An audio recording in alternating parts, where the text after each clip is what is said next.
Hello and welcome to episode 39 of the What If South is Up podcast, where we explore the twists of fantasy and sci-fi with our what if lens. Delving into and debating fictional worlds, we blend wisdom and whimsy to spark your creativity. Get ready to reimagine and enlighten as we journey from what if to what's possible. My name is Derek Hall, creator of the Crimson Prophecy series, and I am here with my ammonia-poisoned co-host, Christina Xtina Lefebvre. They don't know the backstory. Don't worry, I'm fine. They don't need the backstory. We're just going to leave it there. Okay. Don't need no stinking backstory. In case you didn't figure it out, I am the aforementioned ammonia poison, Christina Lefebvre. And I'm in the middle of building my first world, a magical parallel Earth with colonization never occurred in the Americas. And reworking my first novel with a working title, Cogs and Claws. As we continue on today's adventure, Mr. Hall, what are you drinking today? Oh, well, I have a local beer. It is a seasonal beer that I just happen to have some left of, and it's called Snowblind. It is a white stout. A white stout? Yes. So whites tend to be crisper, and stouts tend to be deeper. Mm-hmm. So I don't understand. It tastes like a stout, but it's a blonde. It looks like a lager. That hurts. It hurts the brain a little bit. It's not my favorite thing ever, but I actually do really like it. Oh, well. Yeah, it's strange, but it's tasty, and I'll go with that. What do you have? I have a Bellini Martini. Say that 5 times fast. Yeah. I have a whipped vanilla vodka with a splash of Bellini flavored seltzer. So There you go. there you go. That'll There do you it. go. It's working. Hey, that's what matters. Since our last episode, what's new in your writing world? Any breakthroughs or fresh storytelling tricks or, progress in general? So I recently went through some of my old chapters that were submitted to critique groups, partners, and I have to say it was kind of eye-opening. I don't think my prose or my voice has changed at all, but my understanding of story structure or storytelling has. Mm-hmm. So I'm reading through these comments and these suggestions, and they're hitting me differently than they did when I first did them. I mean, so how do I say this? I understand better now, not only what I was doing wrong, but what I was doing right. But here, the kicker is, I know why. I know why those things are right or wrong. And I don't know. I feel like I can better stand up for myself now. Not that I need to stand up for myself with critique partners, but when I write something in a certain way, and then somebody else comes back and says, "This is wrong," or "This doesn't work," or "You're not doing this right," or "Consider this," I think I'm better able to come back now and say, I'm cool with this. Thank you very much." Mm-hmm. I don't know. So So it was you've pretty learned kind of the under the hood mechanics of what makes something work or not enough that for you me. can see what people are trying to say and then decide whether or not to take that advice. Right. And I'm reading back these comments and what they said. When I read it before, I was like, I didn't quite really understand what they were saying. Mm-hmm. But now it resonates so much more with me. I don't know. Either I'm less, what's the word, less defensive about my prose, or I'm better understanding the mechanics, like you said. Mm-hmm. Oh, it's interesting. Um, so I don't know. That was real. That was just real an eye opener for me. But that's so I would talk about mechanics of writing.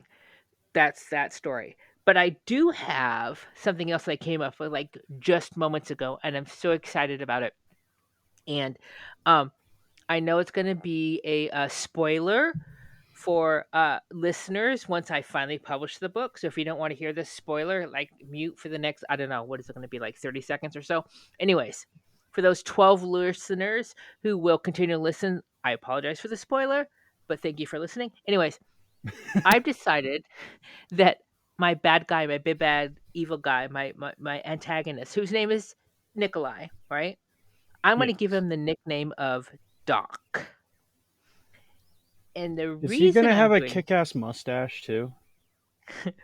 he doesn't have a mustache. No, that's Oh. that's that's too pedestrian for him. Mm. Anyways, he's called Doc because when he was pulled over to Cobb, the world of Anisha, when he's pulled over because he Hmm. came through a parallel portal, came across a portal from a parallel world. His jumpsuit said DOC on the back. Ooh. When he landed in Cobb, nobody really understood what that meant, right? Because it's not their world. So, and he never corrected anybody. So, Fair enough. I just think that's a cute evil twist, and I just love it. That's great. I can see that being kind of cinematic. Yes, I love it. Yeah, Um, that'll be fun. I don't know how we reveal it, but I just think it's wonderful. But what about you? What do you got going on for your story? What breakthroughs, tricks, anything? What you got? Well, I got back into book 3, made a little bit of I progress. know it's so Yay for that. wonderful! Yay! Made a little bit of progress and then realized I didn't know a damn thing about one of the characters that's going to play a sizable part in the story. Ooh, that To the hurts. point of forgetting their name repeatedly. Oh So, yeah. after much deliberation, wailing, gnashing of teeth, and maybe a blood sacrifice or two, I've decided that this particular character is getting their own novella, and I'm going to write That that helps you, right? first. Yeah, that helps you. Yeah, it does. It really does. Normally, I write the novella after the novel, but in this case, I think it'll help the process, and that way I can get into their head, get to know them, and then go back to the main book Mhm. yet again and really nail their portion of the story. Love it. Love it. Love it. Yep. So that's where I'm at. Love it. Working on that. Love it. Got a. I'm not going to say a decent chunk, but a little tidbit of that written, and working on it as I can. Love it. Yeah. All right. As writers, it's crucial to keep our craft sharp by diving into stories, any type of stories, the the art of storytelling. We could do this through reading or watching or even listening. So, Mr. Hall, any interesting stories you've consumed since our last episode? I did a lot of research for an episode that has since been canned, which is fine, Sorry. but it means that I dove into some unfamiliar water that was as of yet uncharted in my pop culture journey, which is fine. But aside from that, I've been rewatching The Mandalorian because my kid wanted to watch Baby Oh Yoda. my god, me too! I've been watching that. No kidding. I'm not Yeah, kidding. kid wanted I'm to not. watch it, so we've been watching that a little at a time. And I'm reading the Witcher series of books, and it's really fun with Ooh. those, seeing how closely or not the TV show follows the book. What they choose to show or not show, or what they choose to follow and not follow. Yeah, Yeah. like there's been several. So the way the book is laid out, it's like a bunch of short stories almost. Like a chapter is kind of like an episode or half an episode of the show, and it's kind of a standalone story, and they're all just sort of strung together. Um, which makes the structure of the show make more sense in how it bounces around the timeline so much. Mm-hmm. But it's there's been several. I'm about halfway through the first book, but there's been several of those little chunks, the chapters that I was like, oh, I remember this from the show. Like this happened. That's a little different, but for the most part, this happened. So yeah, it's been fun. So, interesting tidbit. Um, it is fun to either read a story and then see it on screen, which is mostly disappointing, but it's still fun. Mm-hmm. But it is fun to watch something on TV, movies, whatever, and then read it, and then have that visual play in your head. Interesting story. I don't know. Do you remember the movie The Abyss? Yeah. Okay, Ron Howard directed it. Oh yeah. Um, there is a novel. Okay, but Yes. interesting fact is the movie is not based off the novel. The No. novel was written during the filming of The Abyss. Hmm. So they used the novel to fill in some of the holes From that the they film. could Yeah. not from the film, which I found like that's a fascinating concept. Mm-hmm. Um, Um, I don't know if any other movie did that. there's a very similar thing that happened with the novelizations of the Star Wars movies, Oh, that's a different story. where they, Yeah, that's a well, no, yeah. like there is a book for A New Hope. There is a book for The Empire Yeah. Strikes Back, and the books were written either during or right after the filming of the movies, They and were they they did were fill some plot holes with the books from the yeah, movies. they were in post the movie. Absolutely. Yeah. To start that whole, the whole movie The set. I mean yeah. the book set. Yep. Yeah. And then But Labyrinth did something similar as well. really, Yeah, and you're never going to guess who wrote the damn books. for Labyrinth Yeah, or for Star Wars? Oh for well, Star Labyrinth. Wars is a bunch of I don't know. Oh, was it the guy? Was it uh, the blonde? I don't know. Why? I'm horrible. Tell me, and I'll act surprised. It was George Lucas. Really? That George was no act. Lucas wrote Really? 3 companion novels to go with Labyrinth to fill in the gaps and expand the world. And they are not easy to read. They're really heavy books, like dense books, and they're long. I don't. You know what? That does not surprise me. Yeah. I mean, it I read surprised them me in about high Luke. school having no idea that they were tied to Labyrinth at all. And it made Ah, no sense whatsoever. And then I learned that later, and I'm like, oh, those books make sense now. But yeah, it was a really interesting thing to learn. But huh. yes, George Lucas wrote those, Well, that's awesome, right? right? That's why I read them in the first place. I saw George Lucas. So, just to wrap up this section of our episode, I haven't been watching much of interest. I mean, like I said, we watching Mandalorian. Yeah. Um, Whereabouts are oh you? no, and I don't know the third episode, but I did Okay. rewatch uh Solo and what's the other one? Rogue Ben One? but no, Obi-Wan. Oh, Obi-Wan. Um, Okay. I rewatched those. Um, I don't know why, because maybe the episode before we were stuck on Star Wars, but Mm-hmm.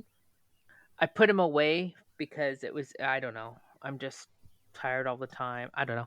I'm watching some old series called Bull right now on Hulu, I think it is, or maybe Netflix. I don't know.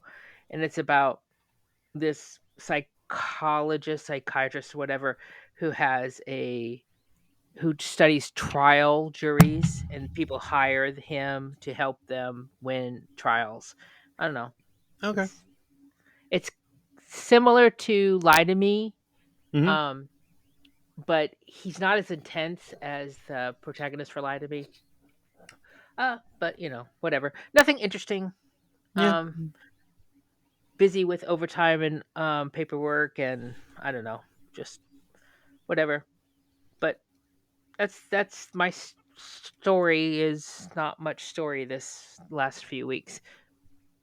Fair There you enough. go. Sometimes you just need a break. Yep. All right. Well, it's Dead Darlings time when we each share a single sentence from our drafts. No backstory, just the words. These lines may shine or could face the delete key, but we're happy to share our wordsmithing woes and wins with fellow writers.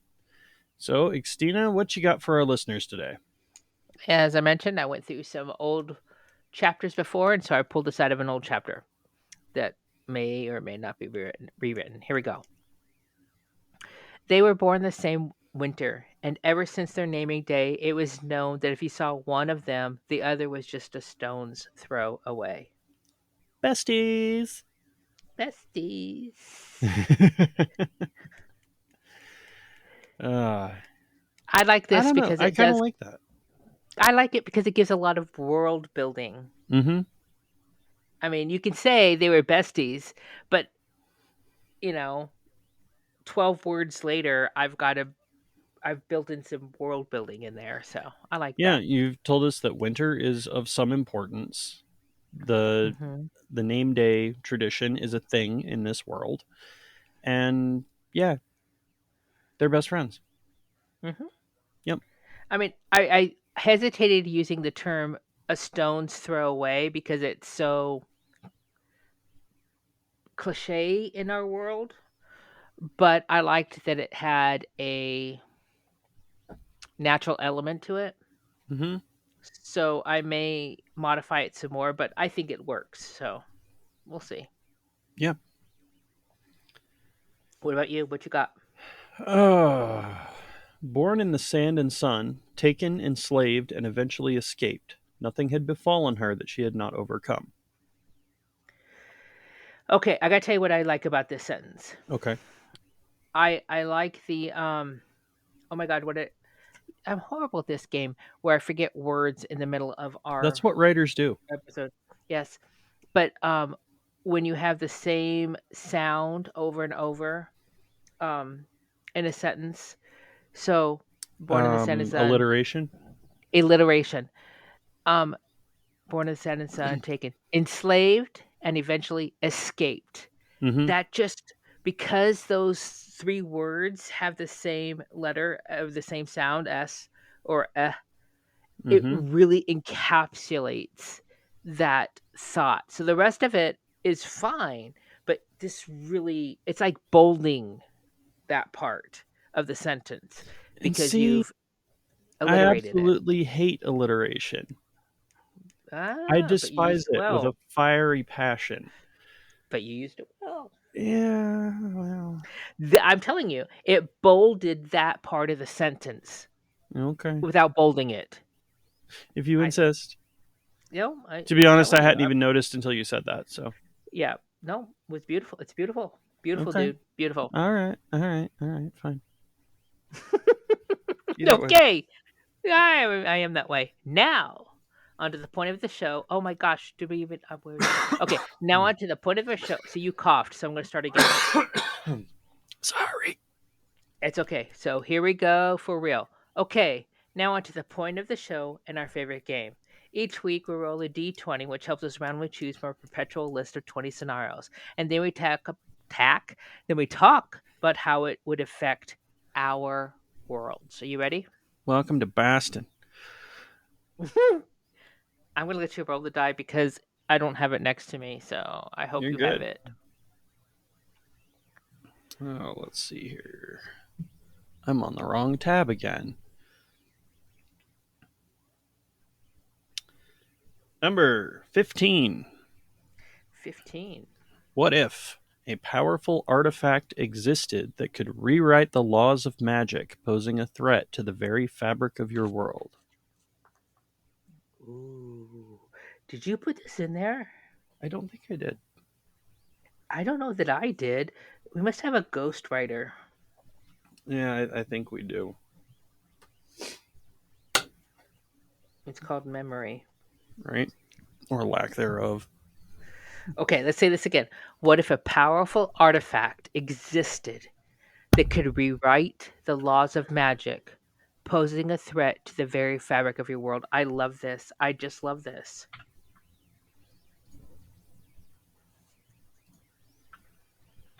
Um, so I think it.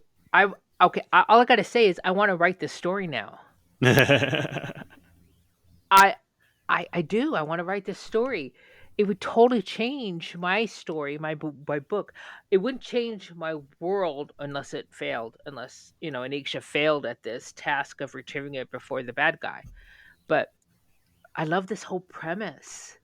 So, for my world, everybody has this quote unquote magical hmm ability. it's normal. It's just like everybody in your and I world and Earth and our real world in what is it, IRF, in real IRL. life, IRL. Thank you. In IR, well, you wouldn't say in IRL, but everyone IRL breathes oxygen. Hmm. So what would suddenly happen to make it so that nobody could breathe oxygen? Ooh, it'd be really weird, upsetting, and people would die. But in my world, what if there was a known artifact that would make it so that people no longer had an obligation? Ooh, I really like that. What Uh, if someone brought that artifact from another world? Oh my god, it just got more beautiful and deeper and more. Ooh, I'm tingling. I'm tingling. Oh, I love this. Um, so I just have so many words and so many thoughts about this. You want to go so I can like wrap my head around this? Sometimes a question we ask, and I'm like, I don't know. You, I'm you like, you spin off with all the possibilities in your head, and you have to reel it back in.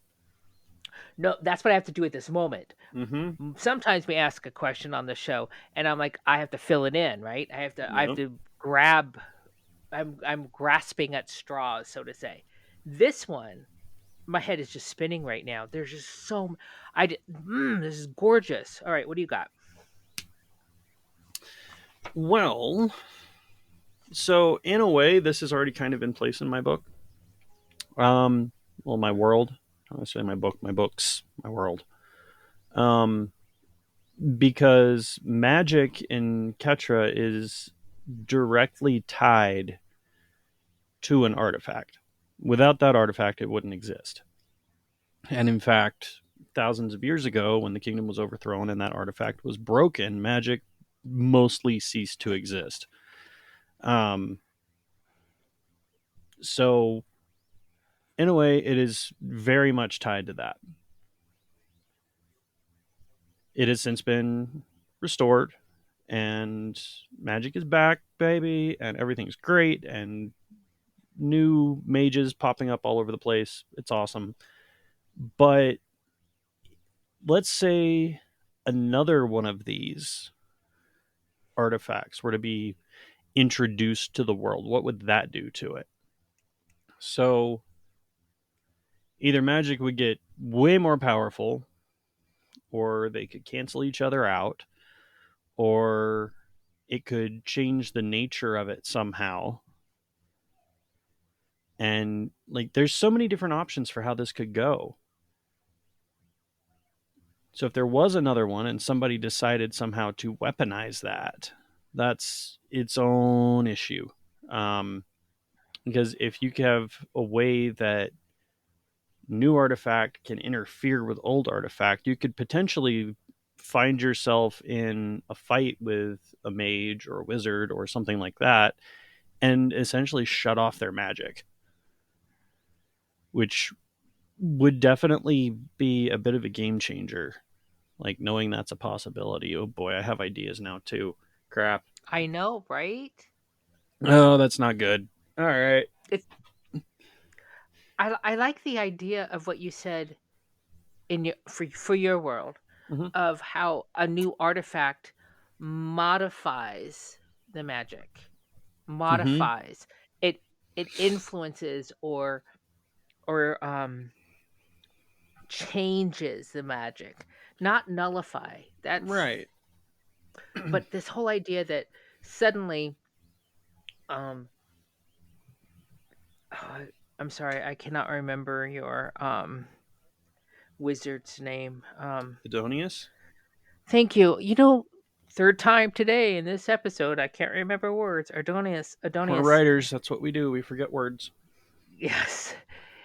What if his magic suddenly worked different? You know, Mm-hmm. what if it's not that he's less powerful, but now it's the opposite. Instead of him being able to keep fires lit, right? Mm-hmm. He now can't. he can't keep water from seeping into the walls. I don't know. Just So, something I was thinking about with this, just kind of in the back of my head as I was saying all of that nonsense. Um, if you had a magic system that was elementally based, mhm. um, like you had like an earth attuned magic that had a lot to do with plants and dirt and rocks and stone and strength and that sort of thing. And then suddenly the opposite of that, which if you go off the four elements model would be air. If you have another form of magic introduced in the same area that is the opposite of the established one, you could end up either severely weakening or just completely canceling out. Like, yeah, opposites attract, but at the same time, they'll kind of there's a balance there, but balance is something you have to work for. And if you're not used to something, I could see it canceling out. Like water and fire would cancel out. Okay, so in my book, in my world, Mm-hmm. um, it is elemental, Mm-hmm. but it more follows along the idea of feng shui. Okay. And in feng shui, you have the five elements, and one element feeds the next, but it also diminishes the one that's opposite it. Okay. Right. So it would be so interesting to say, okay, this artifact is coming into your world, Christina or Anisha, or there's this artifact out there that will reverse that. So instead of everybody with an obligation that is water element, right? Mm-hmm. They're no longer they no longer feed air, but now it's I don't know. I'm just on my head's just going spinning. I just love it. Mm-hmm. I love this whole thing. And The possibilities are endless. so do I do this? Where do I put this in book 3 or 5? I Was there a book 5 until just now? Nope. Yeah, that's what I thought. Book 5 has been born. You witnessed I it love here, this. folks. The birth of book 5. It's a monumental moment. Can she do it? We'll find out in about 25 years. Let's just see. Yeah, no shit. Let's see if she can do one first. Mm-hmm. Baby steps, So, Christina. Baby steps. speaking of baby steps and doing all the things, very interesting. All my horoscopes say that I'm going to have a big boost to my career this month. And I'm like, which career? I have 4. Well, it'll be a surprise then, won't it? And the one that's probably going to be boosted is the one I don't want to be boosted. Valid. So I think let's we take this one step further. Mm-hmm. I think if my protagonist Anisha was told, "Hey, there is this artifact that will change how our magic works in this world," Right. I think that she would leave no stone unturned to locate it before the bad guy does, to make sure things aren't reversed. Not because she wants to preserve her own power, but because she believes that the world shouldn't be screwed up like that by Mm-hmm. for anyone. Yeah, for sure.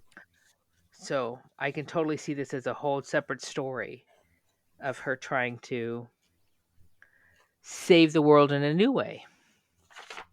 Yeah. Yeah, I can see that too.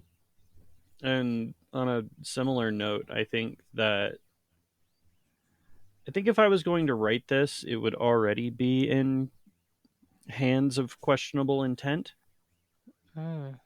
But Inara would probably do the same thing. She wouldn't stop until she found it. Yeah. And not necessarily out of like lust for power or anything like that, but more just out of preservation of balance. Mm-hmm. Yeah. She's not I really a mean, lust for power kind of girl. but having had power for so long, by the time you write this book, this alleged book, Mm-hmm. would she be afraid of losing that power? That is valid, but by the time I write this alleged book, I'm not even sure that she would be the protagonist.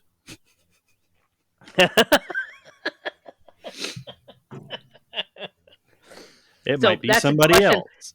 It might be, that's a question for me for about your protagonist.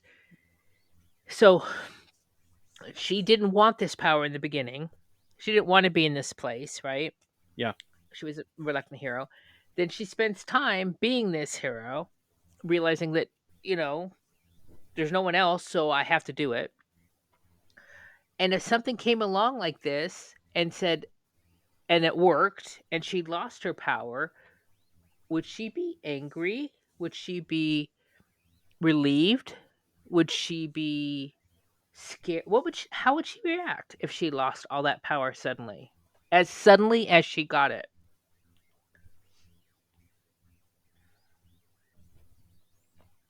I think she'd be a little disoriented for a hot minute Mm-hmm. and then just sort of shrug it off as like easy come, easy go. Like,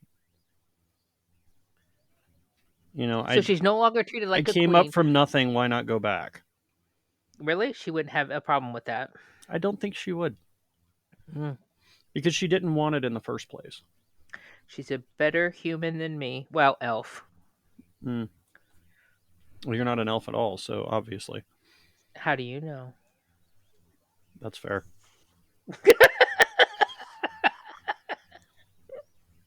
We've actually never met in person. I mean, Don't tell I them that. We live 2 doors apart.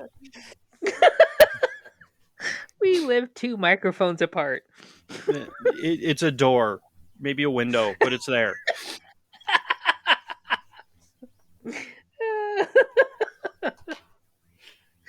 Oh, We're just proof that friendships don't have to be built in person. they don't. No, not even a They little bit. don't. Aw. Well, do you have any more to say on that? I don't want to say anymore. I know because you're I want- frantically outlining book 5, but if this is a video, you'd see that I could hold this up and I could say that I have some outlining stuff. But yeah, I don't want to. I've already gave enough spoilers today. So no, I'm good. How about you?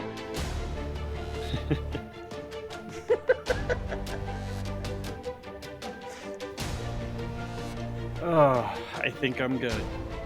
Okay. So, if you stuck with us this long, you're probably a world builder. Whether you're crafting your first novel or a seasoned creator, and this includes the D&D, game masters, writers, authors, or any imaginative soul that's out there spinning new realms, we would be thrilled to have you join our show.